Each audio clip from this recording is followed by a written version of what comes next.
Yo, yo, yo. Welcome back to the old, hello to the new. You in the know with BKO. Let's go. All right. So tonight we got a topic that I've kind of seen across social media in different circles, and it's something that me and the fellas have been talking about behind the scenes for a minute. And that's the role of the black church in the community. What are they excelling at? What are they failing at? And to be honest with you, it's a lot of people that I talk to that feel like as a whole, I have to use that disclaimer. We're not talking about your individual churches because I know everybody's church is just excellent. As a whole, they're failing the black community. As a whole, they're not standing by the black community. As a whole, the black community feels like the churches owe more. So, number one, I have it written down. We're going to start right off the top with the biggest issue money collections. This is not about tithes and offering and whether it's right or how you're supposed to collect it or whatever the Bible says. I'm not going to argue with that. You know, that's to each his own. But for the churches that do collect it, however you collect it and whatever you collect, this is the issue that I see. The disparity. Forget the wealth gap. Let's talk about everybody wants to talk about the wealth gap between blacks and whites. Forget that. Let's talk about the wealth gap between the church and the people, the administration and the people, the pastors and the people. Okay, so there's an old saying in black neighborhoods, you see a church on every corner. All right, if that's true, if there's a church on every corner, or at least every other corner, why are these communities so ran down? Why are these communities so overlooked? Why do you still have people that suffer so much? Suffer so much when you got pastors riding around in private jets and all these nice cars and all these nice houses and everything else like that, and you have members of your church or of your community, which let's get one thing straight. The church is for the people. It should not matter whether they are members of your church or not. They're all God's people. So I'm gonna start with Xavier. In this subject, number one, when it comes to the money between the black church and the black community, what is going on? What's wrong? And why are the people not being taken care of? Oh well, what's going on? Whew, and if I could say it in short, the community is getting pimped. Mm. I mean, what you call pulpit pimping. So you basically, if you like you said, you go to the neighborhood, the disparity. You go to a lot of these poor neighborhoods, these broke neighborhoods in the hood. Houses are messed up, they run down. But the church on that corner, that's the nicest building over there. So you see where all the money going.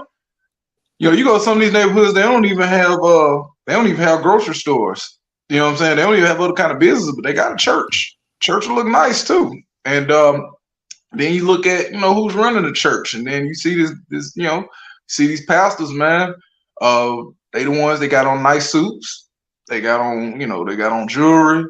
You know what I'm saying? They probably got a Jerry curl, something like that. But you see, they driving a nice car and everything. Right. But they got a nice car. But you see, the members, they in a church van. You know what I'm saying? And or whatever. Some of them walking or whatever. Don't even have transportation. And I guess I don't know. Maybe when you're young, you don't really pay attention to it, or when you drinking the Kool-Aid, you can't really tell. But I mean, just I don't know. At some point, you see what's going on. So that's what's going on. You got a lot of poor people getting pimped out of their money, in my opinion. And if you ask me why it's happening, was that the other question? It was like, why it's happening? Yeah. Why it's happening is because I mean, no one's gonna check the pastor. Ooh. I mean, no one's gonna check the pastor. He doesn't have to be accountable. Hold up. I want to pause you right there. Because I want to interject something. You know why no one wants to check the pastor, or what happens when people try to check the pastor? Why is that?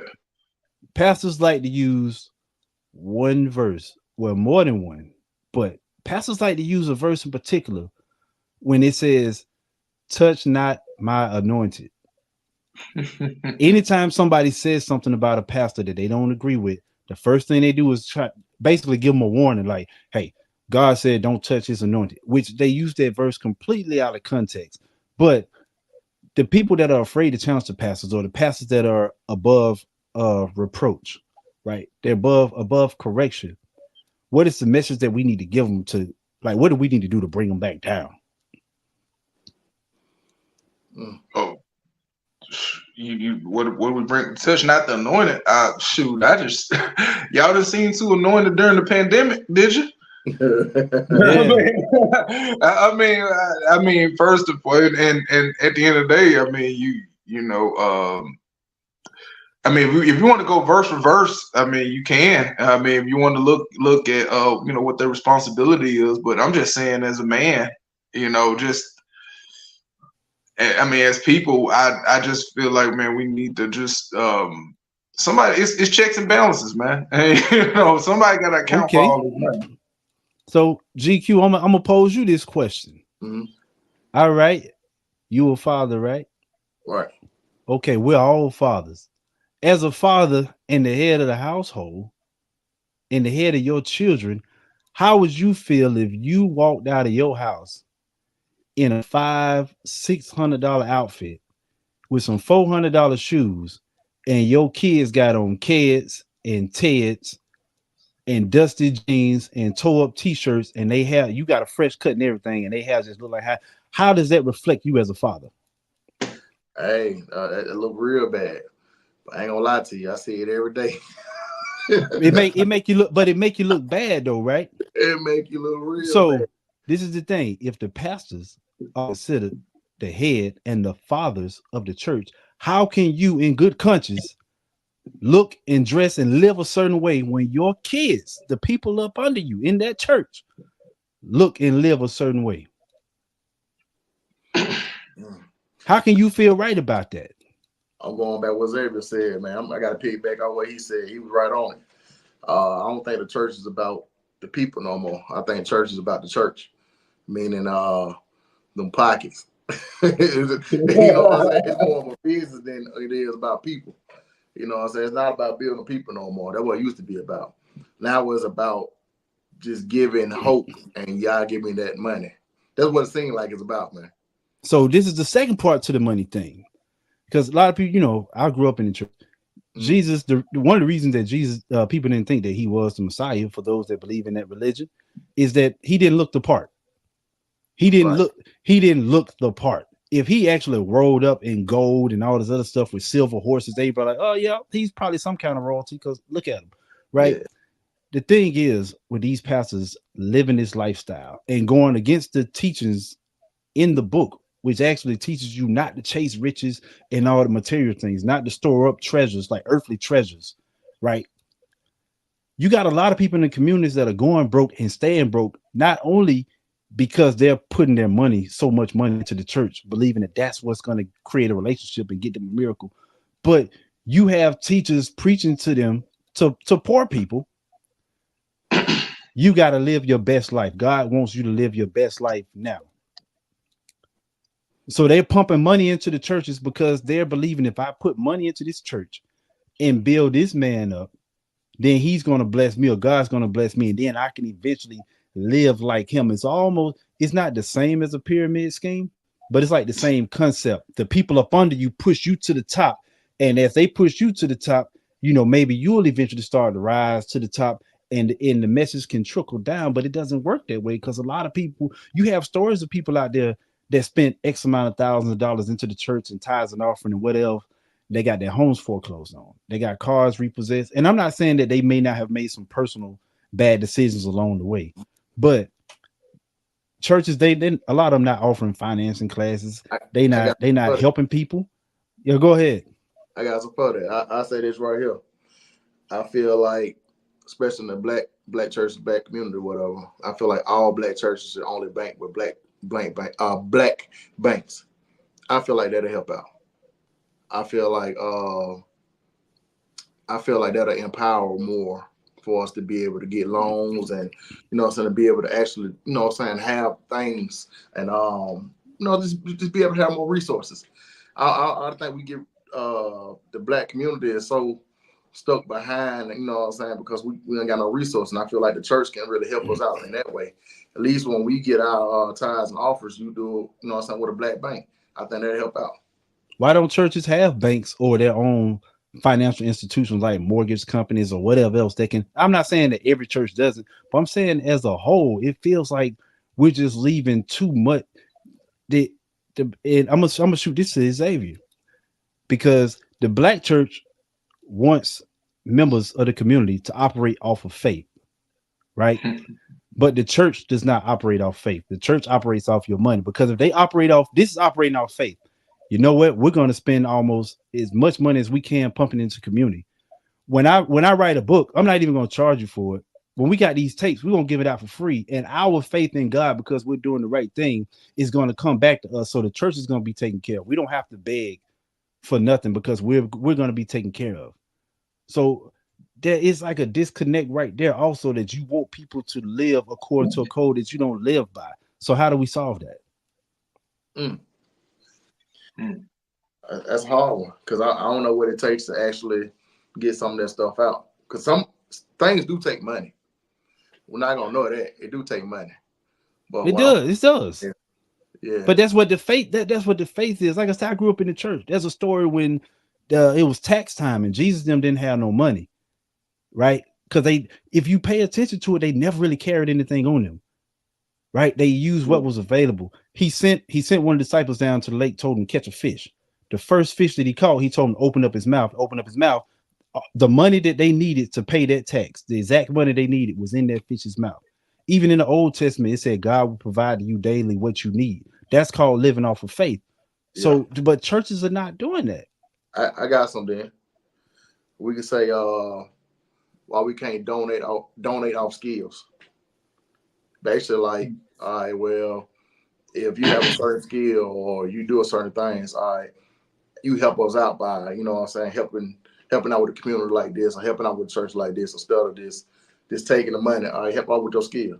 All right, if you went banking, and you know what I'm saying, you know a lot of wisdom about banking, you come in and help teach a class about, you know what I'm saying, finances. Right. No, why we can't do that? Some do. So I do know some. Like I said, I'm not talking down on all churches. I'm talking about as a whole.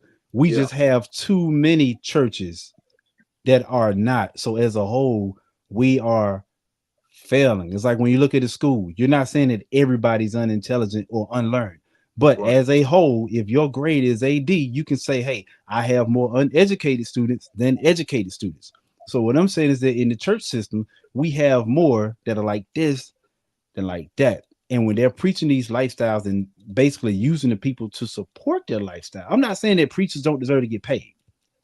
But once again, if you read the Bible, when Jesus sent the disciples out, he told them to go where they were welcome. But he also, it's like, you deserve to get paid, but I don't think you should set your own pay mark. Right. You should take what you need when you need it. Man, you mind if I interject? Yeah, go ahead. It's a couple of things y'all saying I wanted to kind of touch on. I know you said that a lot of times I think these members I guess they're told to operate off faith, where the church doesn't really operate off faith. The church operate off money, like off funds. Right. The people, the congregation operate off faith. The church operates off funds, right, or funding. And you're saying that the congregation, they do it because they hope they can get closer to would you say, this man of God, this pastor, so to speak. And it was something I wanted to say. I was taught something different in my church. I wasn't taught that if I give, then I'll get blessing from this man of God. I was told that my blessings was gonna come in the afterlife. My blessings gonna come when I'm dead. So I was like, you really think about it, so it was really like, it don't matter what happened to you here. Your blessing, you're gonna get your reward in heaven. And it's like, wait. So, and then when you really think about it, you mean to tell me I'm gonna spend my whole life here just suffering, broke, and but you promising me I'm gonna get it when I die? Yeah, but you get yours now. That's some cold pimping right there, like I was saying. And hey, when you really think about it, and I think that's my thing as far as the church is, like, you got these people that are supposed to be representatives of heaven. You know, they're a representative of God. They're a representative of an entity they've never met. They're representative of a place they've never been, and they're promising me things they've never seen. Right. So, like, when you really think about it, like and I pay you my money now, so I can get something better. Like money that I can barely get, I'm scrapping to get. I'm paying you that now for something greater later. Man, you know, that's what they're definitely operating off. Yeah, that's what they're operating off faith goes. It's like I give my money to the church, and when my rent is due or I'm failing behind payments, whatever else, they say, oh, just pray about it. God's gonna give you a blessing. He gonna take care of you. All you gotta do is just pray about it, right? But when the church needs something, why y'all ain't praying about it? Y'all asking us, why y'all ain't praying about it? And to be honest with you, well, and when you said that, to me, church would make more sense if we were actually pooling our money into this entity, and then when those emergencies happen, we're actually helping members out. Right. You know what I'm saying? Like, okay, this person's short on their rent, or they're short on their big power bill, and we have this benevolent fund or account that's already here, and we're helping the community. If that's what they was doing, I would be 150% behind the church. I'm gonna take this chance to plug Xavier, because this is what he does. It sounds like what he's saying is that in a way, the church should operate like an insurance company.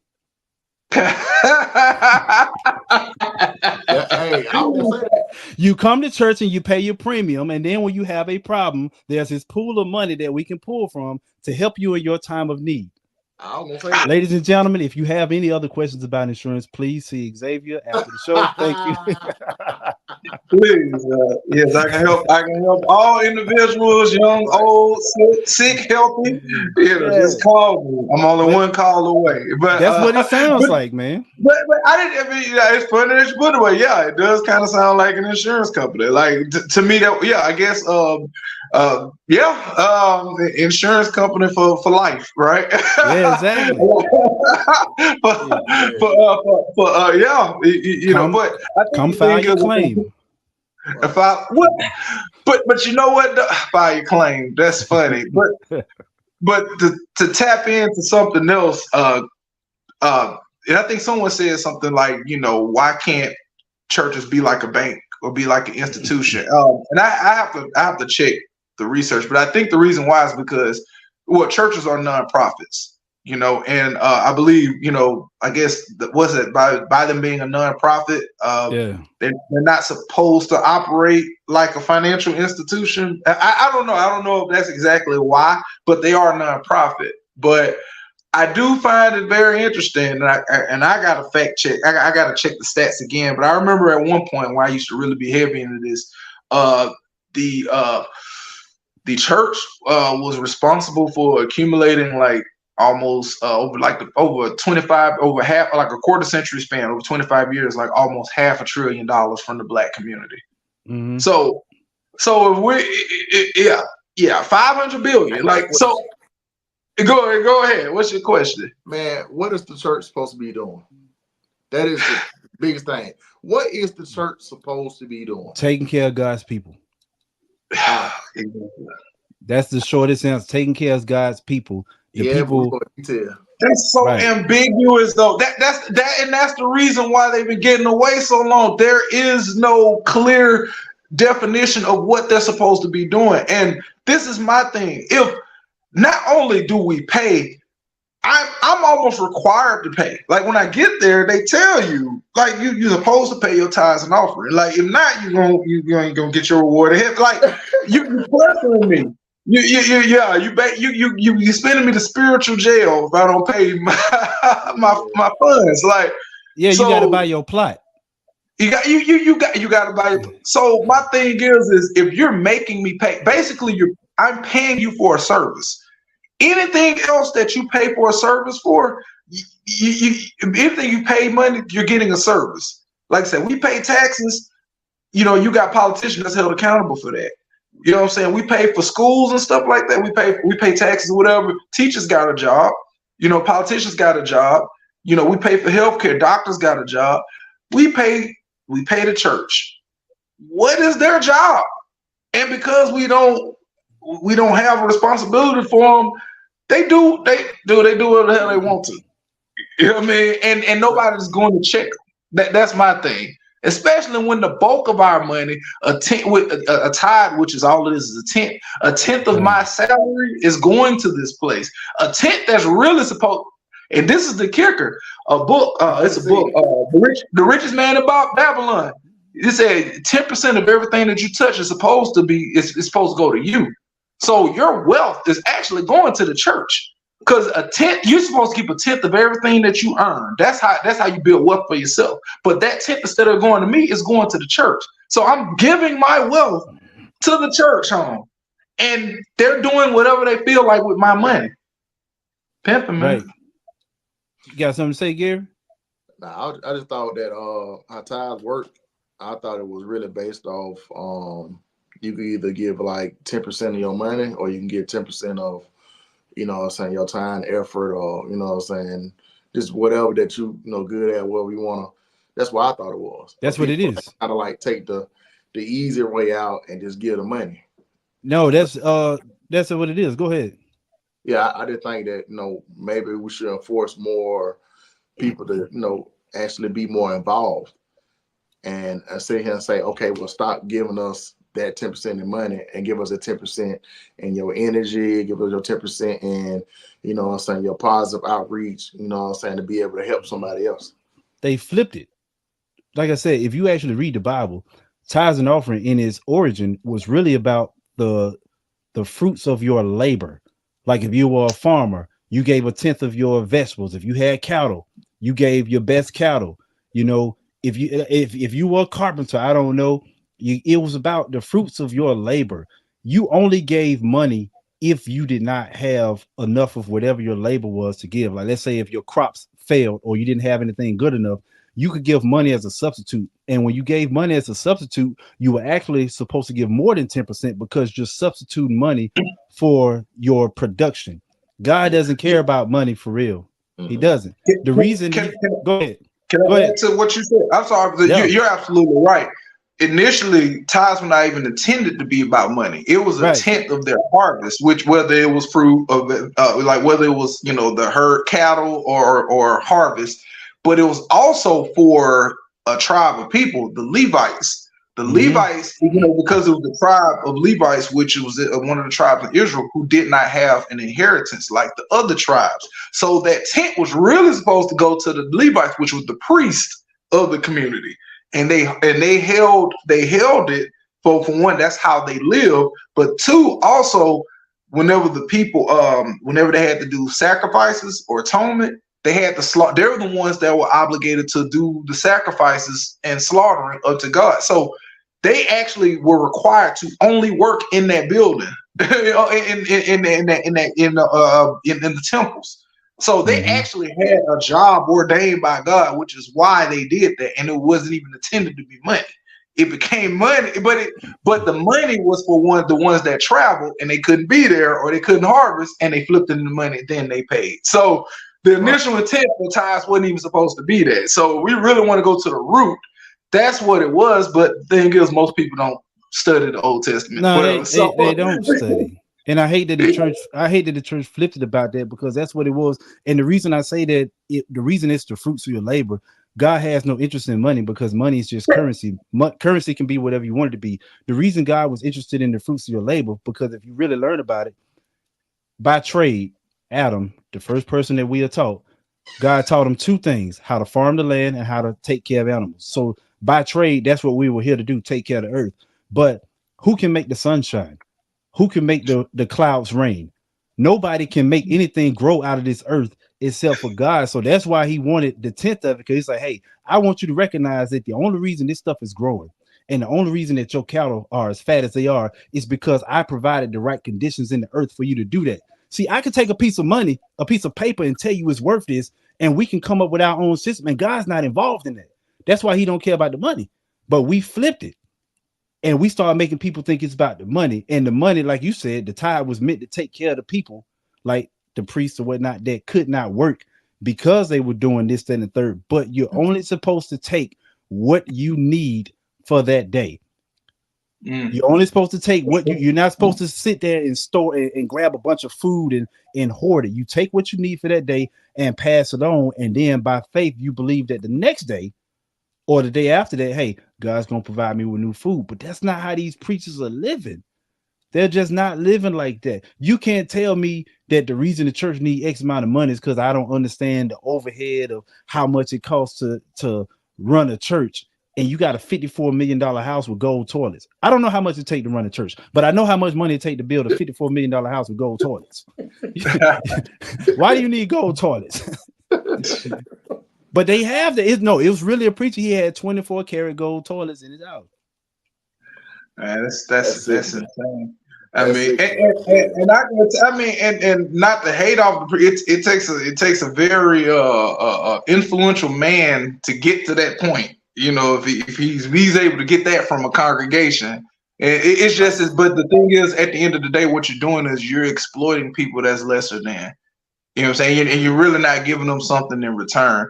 And just to touch base on what you said about God don't care about the money. I used to say this a long time ago about people. It's like, because they say that's God's money. That's God's money. I said, what God need? I used to tell them what God need money for when He made the earth.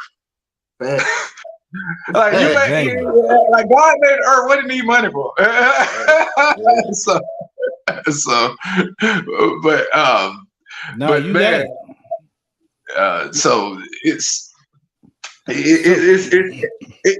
think the thing is, now I will say this, and this is going to be it for me as far as this particular subject. When you talk about the wealthier pastors, the wealthier pastors have wealthier members, richer members, I should say. They probably have richer members. The issue really comes in the churches that are in the poor neighborhoods with members that can't afford to furnish that pastor's lifestyle. They're the ones that's really exploiting the poor, which goes against the Bible. That's the whole reason we don't have gambling in Alabama in the Bible Belt. It's because you're supposed to be exploiting the poor, but yet that's what the pastors are doing. So sound like bro need a job. Sound like Paul still worked. You know, it's just one of them things that I hate to see people suffering, and I hate to see so many people in the black community. We already have one objective that we had to face, that we don't, you know, slavery, the rules. That's the stuff that we know. That's the big obstacle. So what we have is, when you have a big obstacle on this side, that's a mountain, right? That's the whole slavery, civil rights, the wealth gap in there. That's one mountain right here, right? Yeah. When you got this other mountain over here, that's the black church that's siphoning money but not helping the community, and yada yada yada, in the system that they have. What lies between two mountains? The valley. The valley is the lowest point. So what you got is the black community traveling through the valley right now, because you stuck between two systems that aren't really built to help you.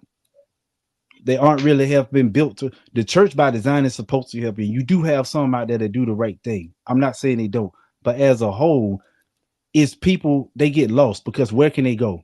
If you can't even go to the church for help, come on, dude. For some people, if you were raised off religion and you can't even go to the church for help, but you see how these people living and what they doing, if your pastor too good to work in order to be able to put more money back into y'all pockets, come on, man. Like it sucks, because the people get to a point to where they don't trust it anymore. Yeah. And what happens? That's what's going on. Everybody don't need to be. I don't push religion on anybody, but I think everybody should have some kind of spirituality and believe in something. When people don't have anything else to believe in, or put faith in, or to believe like, hey, this is where I can go to help when I really don't have it, what happens? They turn to alternative means. And a lot of times, for a lot of people in the black community, that's crime in the streets and other things. Because what else can you do when you can't even go to the church for help? You can't go to the government. You can't go to the church. Everybody don't have family. That's what the church is there for, to be the family that people don't have. Where can you go for help? Yeah. So the other topic, because I'm not gonna get into all the topics tonight. It's a long list. I just like to cover certain things. So we're going to touch this briefly, because this has to do with the whole collections thing. the relationships. A lot of churches are not fostering relationships in these communities, like taking time, getting to know people, going out there, having a system set up to where if this elderly lady or man can't get his grass cut, go cut the doggone grass. Help them fix their houses. You know, help make repairs when people can't make repairs. Like go into communities and shake hands and talk to people, go to football games. You know, it's just do stuff with the people to let them know that you're more than just a place to go on Sunday. Right. You can't be non-active Monday through Saturday and want people to come to your church on Sunday and then break bread. So how do we get that camaraderie back? Like get these churches more involved in the communities to show the people that they really care. Get more men. Get more men involved. You're right. Involved. We got to get them out of jail first. We got to get them. Well, we got to do it again. Man, I feel like that's one thing. I feel like the church kind of like cater more to women more than anything.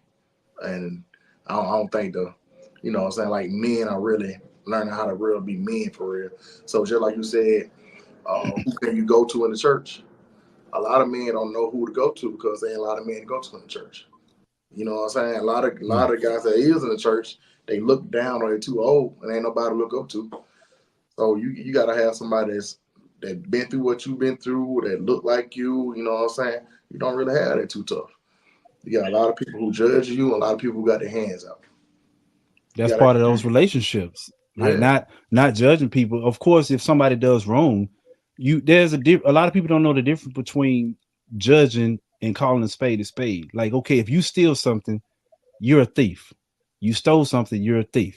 That's not a judgment. That's what you are. You're a thief. Now, if I say that you're a bad person, now that's judging you because I don't know if you're a bad person or not. Just because you stole something doesn't mean you're a bad person. That's passing judgment. I can say that you're a thief or that you committed adultery and not judge you. But if I say you're a horrible person, you deserve this, that, and see, it's not up to you to decide what anybody deserves. And I think the church does a lot of that. I don't have to condemn nobody to hell. Got to do that. I didn't create it. Okay. So it's not my place to put you there. All I got to do is tell you whether you're right or wrong. Hey, I don't think that's right according to the Bible, this, then, and third. Stop telling people, if you don't do this, you're going to go to hell. You're going to go to. Jesus made people aware of the place and what happens, but you won't see a direct.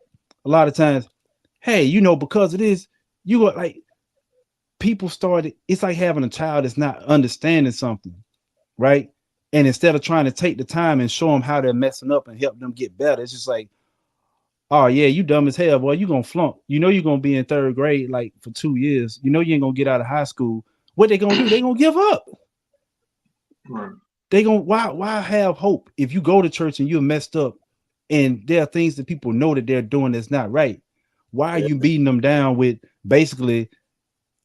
Oh yeah, you going to hell. I'm 20. I might live to be 90. I might have 70 years to get it right. You never know, but. Like, geez, man, you killing me. I'm still alive. Man, church hurt be some of the hardest, hardest hurt that we have for real sometimes. That be some of the hardest, man, for real. I was gonna say, one of the things is like GQ. I feel like you hit the nail on the head when you was like, we need men in the church. Definitely men in the church. The question is why? Why aren't men in church? I mean, I know you said you got to get them out of jail. All men ain't in jail. The thing is, all of them ain't in jail, but not in our community. What it is, and I think both of you hit the nail on the head. It's the not making them feel welcome. And if I don't feel welcome here, I feel like I'm not worthy here. And I think that's what a lot of people, man. I'm gonna be real. I guess it's it's too much fun in the world of sin. So world of sin. So I'm out here where I can drink, party, holler at chicks, whatever. But you want me to stop all that and come over here to salvation? It don't sound too appealing. And the thing is the approach with church is telling you need to stop the things that the world is saying that you enjoy. Stop that and need to become something totally different. And if you look at the Bible, Christ ain't never asked anybody to change who they were. Christ came to what he came and sat down at their level, and he met whether it was a tax collector or it was a prostitute, he'll come kick it with them. They be out there drinking or thieves. He be come chilling with them and just talk about life. You know, yeah, it is like, and that's not what they do. You know, in the church, they you know they don't they reject people because they holier than thou. You know what I'm saying? So and the funny thing is you know if you're really trying to bring men into the church, shoot, just tell them, man, look, that's where all the women at. You gonna have them in the wrong church, man. Yeah. You gonna have them in the wrong church. No, but what you said about Christ was right. About he never directly, if I can remember correctly, told people to change, but he hinted around. It's like, okay, if you say, hey, what do I have to do to be a police officer? Well, you're gonna have to pass this test. In order to pass this test, you know, you got to do X amount of push-ups. You got to run a mile in X amount of time. Now, I'm not going to tell you to exercise.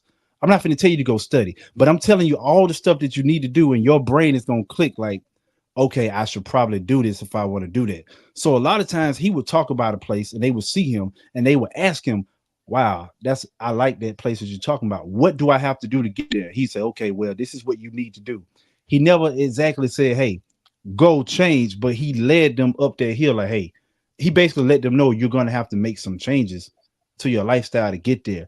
If you go to your mom's house and you can love your mom and your auntie and your family as much as you want to, if every time you go around, the first thing they say when you come through the door is start pointing out all of your failures. Why did you do this? Why did you do that? You know, you could have been doing something with yourself. Yeah, what's going to happen? You're going to stop going around because you're not going to want to hear it. You're going to stop going around because you're not going to want to hear it. When these people, all they see online is churches talking about this and condemning that. And when they do go sometimes, first of all, you got to make people feel like they actually want to come.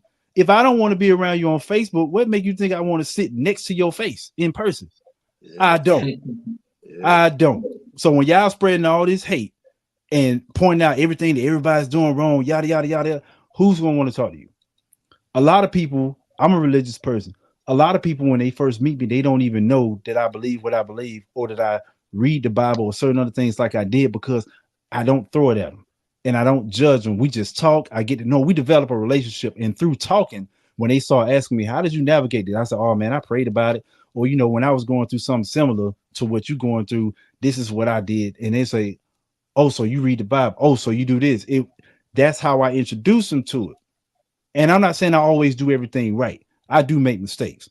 But what I'm saying is when I met, and I'm conscious of the fact that I make mistakes, because one thing that a lot of preachers like to do, they're always perfect until they ain't. They always perfect until they get caught. And then the first thing they say, well, everybody's human. No. No, you wasn't human last week. Don't be human now. You understand what I'm saying? But that's how you build relationships. Make people feel comfortable. You get them talking. And as they ask you stuff, it's like, oh, yeah, well, by the way, I do go to church, or I do pray. I can't do this by myself. You know, I have faith. That's what got me through my roughest times. Oh, you want to know about my faith? Yeah, sure. Well, I'll show you the Bible. I'll help you read it if that's what you want to do. But nowadays, it's like if they had virtual holy oil, I think they throw it at you through the computer screen. I really do. That's just how some people come off on Facebook and everything else. And I think it does more damage than good, because I read it, you read it. So what would be your message to those people, those church people, or not only pastors, but I feel if you have members in your congregation or church member, people need to check each other. Like, hey, stop talking to these people like that on Facebook. You know, correct each other. Say, hey, yada, yada, yada. So how do we get that going? Like, how do we? With love. So I'm gonna tell you this. This how I kind of got the church kind of got me right. You know, probably about 21. We out here thugging. We doing what we want to do, man. We out here partying. You know, so going to all kind of clubs or whatever. But my homeboy mama, she went to church every Sunday, right? Mm-hmm. She used to always say before we go out, all right, y'all can go wherever y'all want to, but y'all getting up in the morning, y'all going to church. Right. So we used to be slick, right? So instead of staying at my friend's house, we would stay at my house. So we'll come in at 4, 5 o'clock in the morning. She come at 6:30, 7 o'clock in the morning, beating on the door. Get up. I know y'all in there. Get up. Y'all finna go to church. Get us up. In the same clothes you got through thugging in the club, smelling like smoke, smelling like whatever. We in the church, in the same club and the same clothes. And come here, I love you. Greet with love, acceptance, not judging how he is, none of that stuff. I end up becoming the pastor arm bearer for like 4 or 5 years after that, because I was accepted with love, with just who I was. Just who I was. So I think that'll be one thing, man. Just, okay, I see what you're doing, but I don't care about what you're doing, man. Hey, just come on here, get some of the love. That's what it is. I feel like you do it with love. I don't think a lot of things, like Xavier was saying, I think a lot of things have been pretty much like you always got to get the finger pointed at you by something you're doing wrong. Nah, man, hit me with love. You hit me with love, you attract me. I feel welcome. You know what I'm saying? Like, I feel like this is a place, this is home. So I got somewhere I can come, I can learn from. If I'm at peace, I'm open to you. You know what I'm saying? So I'm open to change. So I think that'd be the main thing, especially when it comes to men, because we're gonna be out here doing our thing, experiencing things. But also when we're experiencing things, we're gonna need places to come when we get into those things, when we have those troubles, we need a place to come. So that's what it was. Like, man, I'm out here thugging. I ain't gonna lie, I'm doing everything. I'm thugging out here.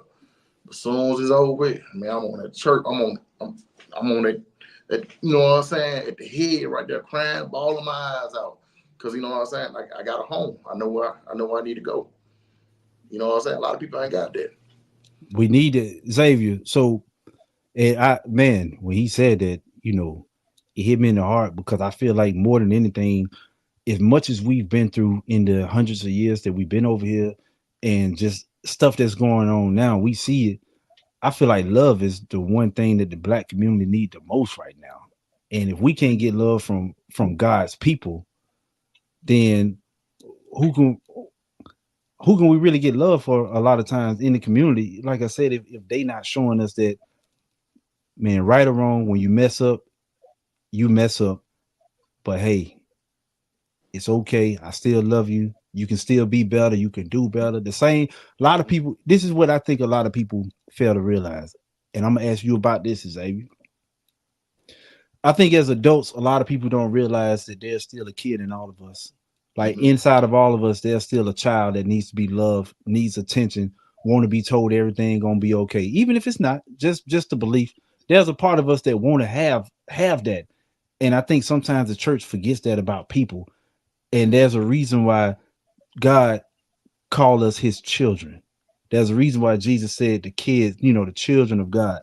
It's because inside of all of us, there's always that childlike desire to want to be wanted, to want to be loved, to want to be told it's okay, everything, no matter how old we get. So for you, how important is that to you, and for us to get that back from the church? Get what back from the church? Just that unconditional love, that acceptance, that, hey, no matter what, you can come here and be safe. We love you. We're going to put you on the right track. We're not going to judge you. Just that the feeling that a child gets from their parents, even when they messed up.